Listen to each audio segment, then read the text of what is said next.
Yang pertama biro dan yang kedua kresi. Biro itu adalah meja, kresi itu adalah kekuasaan. Jadi birokrasi itu adalah kekuasaan di balik meja. Pengertiannya adalah birokrasi itu kekuasaan yang bersifat formal yang didasarkan peraturan dan perundang-undangan. Yang kedua, menurut Tata Kelola yang terbagi menjadi dua. Yang pertama, birokrasi dapat diartikan sebagai kelompok pranata. Yang kedua, birokrasi dapat diartikan sebagai suatu metode untuk mengalokasikan sumber daya dalam suatu organisasi. Yang ketiga, menurut Galejidung Undaraha itu birokrasi terbagi menjadi dua. Yang pertama, birokrasi diartikan sebagai aparat yang diangkat oleh penguasa untuk menjalankan pemerintah. Yang kedua, birokrasi dapat diartikan sebagai sifat atau perilaku pemerintah yang buruk atau patologi. Fungsi dan peran birokrasi. Yang kedua, fungsi dan peran birokrasi terbagi menjadi dua menurut para ahli. Yang pertama menurut Galejidung Undaraha, yang kedua menurut Michel G. Roskin. Menurut Galejidung Undaraha, ia menemukan bahwa birokrasi itu berperan sebagai melaksanakan pelayanan publik. Yang kedua, pelayanan pembangunan yang profesional dan perencanaan, pelaksanaan dan pengawasan kebijakan. Kemudian Michel G. Roskin itu dia menyebutkan 4 fungsi. Yang pertama administrasi, yang kedua pelayanan, yang ketiga pengaturan, dan yang keempat adalah pengumpul informasi. Dan yang terakhir adalah konsep-konsep birokrasi, yaitu menurut Wijokro Winoto. Itu dia mengacu pada dua hal. Yang pertama, birokrasi harus memberikan pelayanan publik secara adil. Yang kedua, birokrasi harus mempunyai kompetensi untuk memberdayakan masyarakat sipil dengan menciptakan enabling social setting. Terima kasih. Wassalamualaikum warahmatullahi wabarakatuh. Waalaikumsalam warahmatullahi wabarakatuh. Moderator.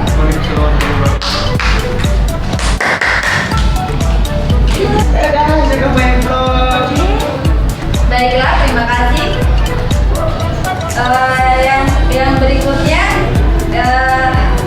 Yang berikutnya presentasi berikutnya yang berjudul etika administrasi akan dibawakan oleh saudara Diri.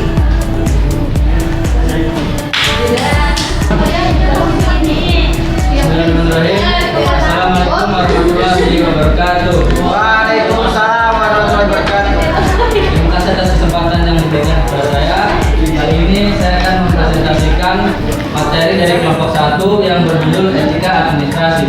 Di sini ada 3 bagian yang akan saya jelaskan. Yang pertama ada pengertian etika, yang kedua ada pentingnya etika administrasi, dan yang ketiga ada konsep-konsep etika administrasi. Baik, yang pertama pengertian etika.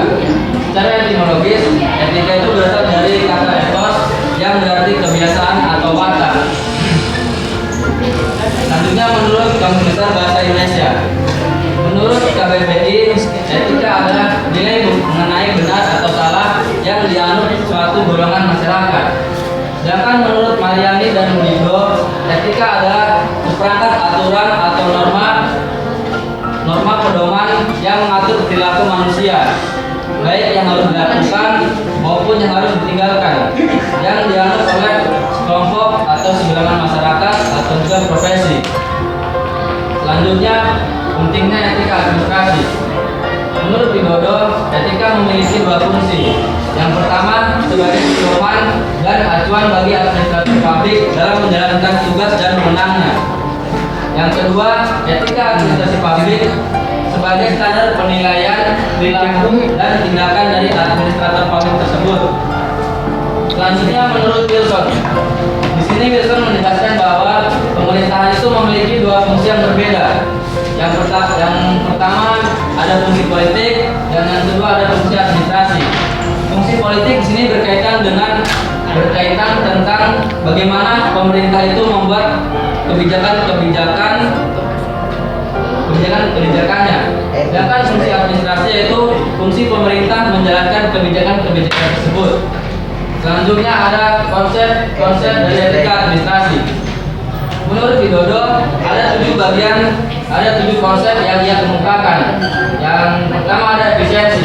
Efisiensi ini dimaksudkan agar aparat birokrasi atau pemerintahan itu menggunakan dana secara tidak boros, digunakan untuk kepentingan publik guna melayani masyarakat sebagai objek pelayanan. Yang kedua, membedakan milik pribadi dengan milik kantor. Maksudnya di sini adalah administrator publik atau apa itu dilarang menggunakan fasilitas-fasilitas yang ada di kantor untuk kepentingan pribadi. Contohnya mobil dinas itu dilarang untuk digunakan liburan keluarga atau sebagainya, tapi harus digunakan untuk perjalanan kantor atau perjalanan dinas. Selanjutnya ada impersonal.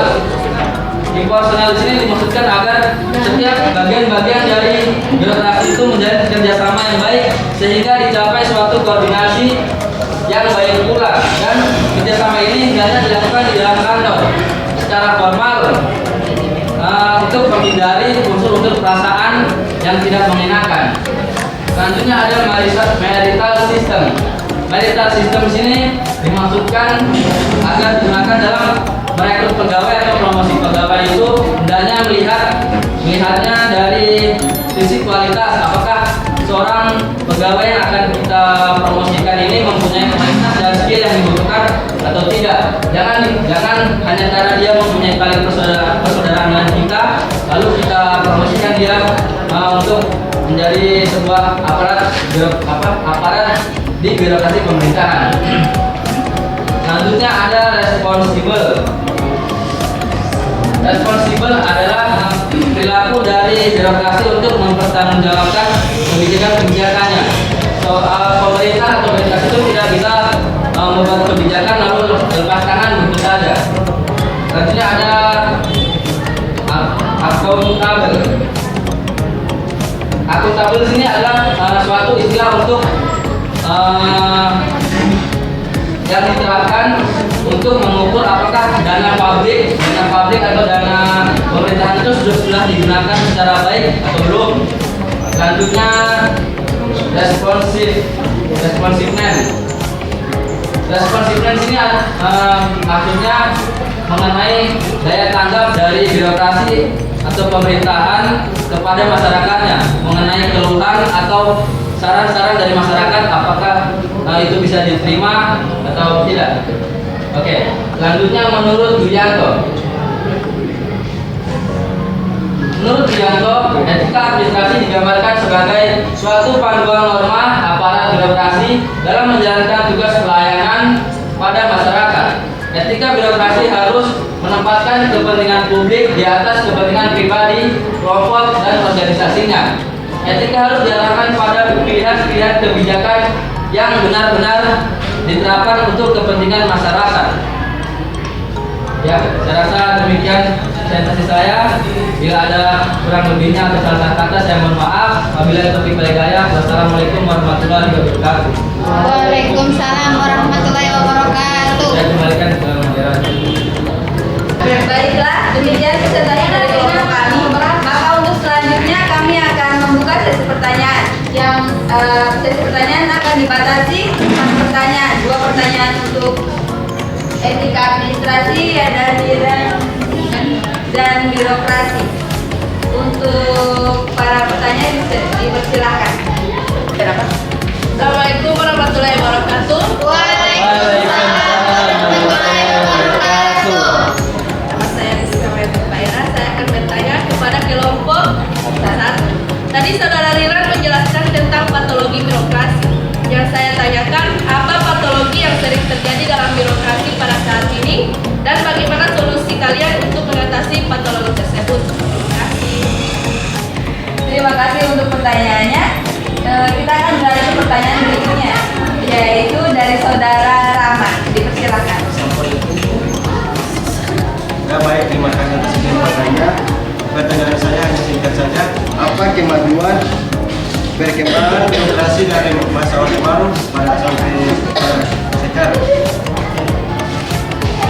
Baiklah. Untuk selanjutnya kami buka lagi untuk sesi pertanyaan ketiga. Iya. Yang baik saudari Yesti, dipersilakan. Oke, terima kasih atas kesempatannya. Assalamualaikum warahmatullahi wabarakatuh. Waalaikumsalam warahmatullahi wabarakatuh.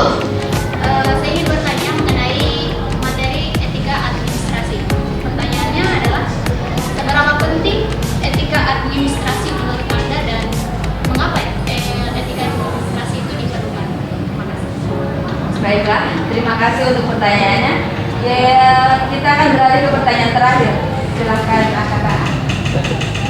Oke, baiklah, dipersilakan dulu untuk saudara Rahmat.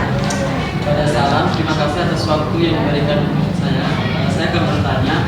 Pertanyaan saya itu, bagaimana menurut pandangan kalian tentang masyarakat yang bekerja di pemerintahan, yaitu pemerintahan yang berada di ruang administrasi, maksudnya etikanya bagaimana yang bekerja di ruang terima kasih. Oke, baiklah. Terima kasih untuk pertanyaan yang telah diberikan untuk kelompok kami. Kami mohon waktunya sebentar untuk mencari pertanyaan kalian. Terima kasih.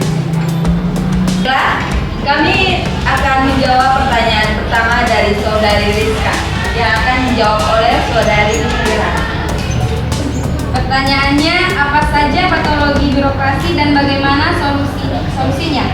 Jawabannya, yang pertama, penanganan berlarut, yang kedua penyimpangan prosedur, yang ketiga penyalahgunaan wewenang, yang keempat pemalsuan, yang kelima penggelapan barang bukti, yang keenam bertindak tidak layak.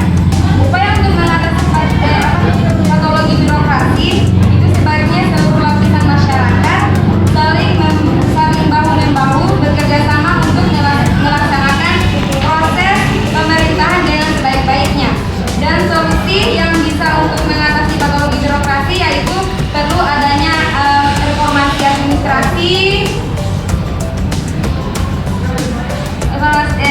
administrasi yang global, pembentukan kekuatan hukum dan perundang-undangan yang jelas. Dan yaitu dengan cara menciptakan sistem akuntabilitas dan transformasi.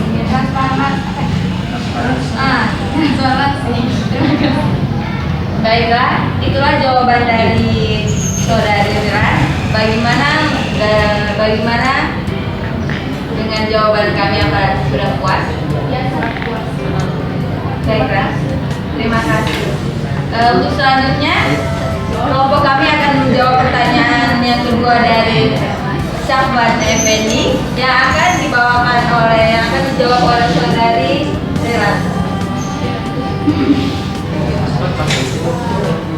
Pertanyaannya, apa kemajuan atau perkembangan dari birokrasi dari zaman Orde Baru hingga sekarang?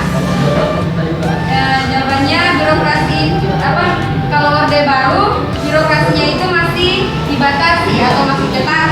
Dalam menyampaikan pendapat kita harus ditekan, sifatnya itu tidak bebas. Efek perekonomiannya itu stabil dalam beberapa kurun waktu. Kalau yang sekarang itu sudah bebas, tapi efeknya sudah tidak stabil. Terima kasih. Baiklah, bagaimana saudara Rahmat? Apakah sudah puas dengan jawaban kami? Baiklah, terima kasih. Kita akan berlanjut ke pertanyaan berikutnya. Pertanyaan dari saudari Maria. Baiklah, pertanyaannya saya akan menjawab. Pertanyaannya, seberapa penting etika administrasi dan mengapa etika administrasi diperlukan? Etika mempunyai peran yang sangat penting karena etika administrasi dapat menentukan keberhasilan ataupun kegagalan suatu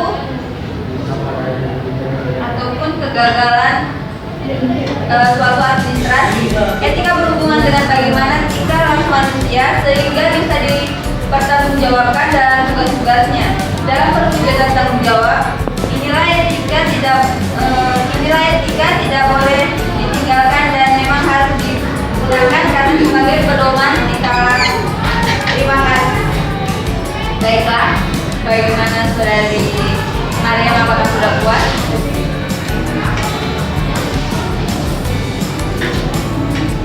Baiklah, kita akan beralih ke pertanyaan terakhir. Pertanyaan dari saudara Aman yang akan dibawakan oleh diri. Terima kasih, moderator. Saya akan menjawab pertanyaan dari saudara Aman.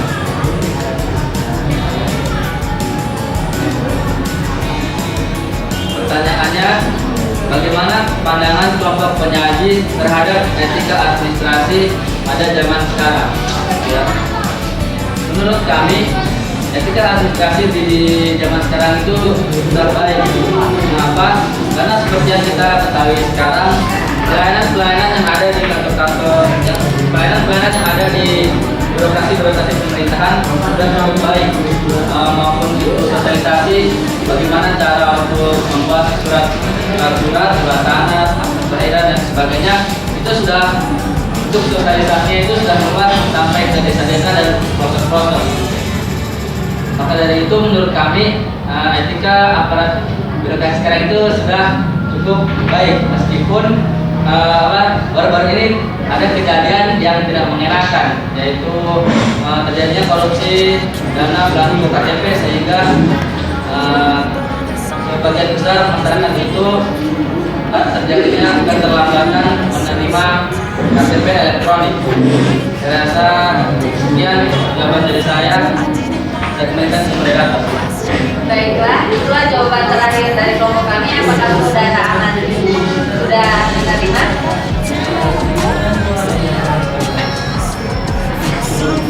Baiklah, terima kasih telah berakhir sesi tanya jawab telah berakhir, maka berakhir pula sesi presentasi dari kelompok kami. Terima kasih untuk waktu yang telah diberikan oleh kelompok kami. Kami dari kelompok 1 mengucapkan banyak terima kasih untuk para audiens atas waktu yang telah diberikan. Setiap manusia tidak luput dari kesalahan, maka kami mohon maaf jika kelompok kami mempunyai kesalahan dalam mempresentasikan tugas kami. Demikian, wassalamualaikum warahmatullahi wabarakatuh.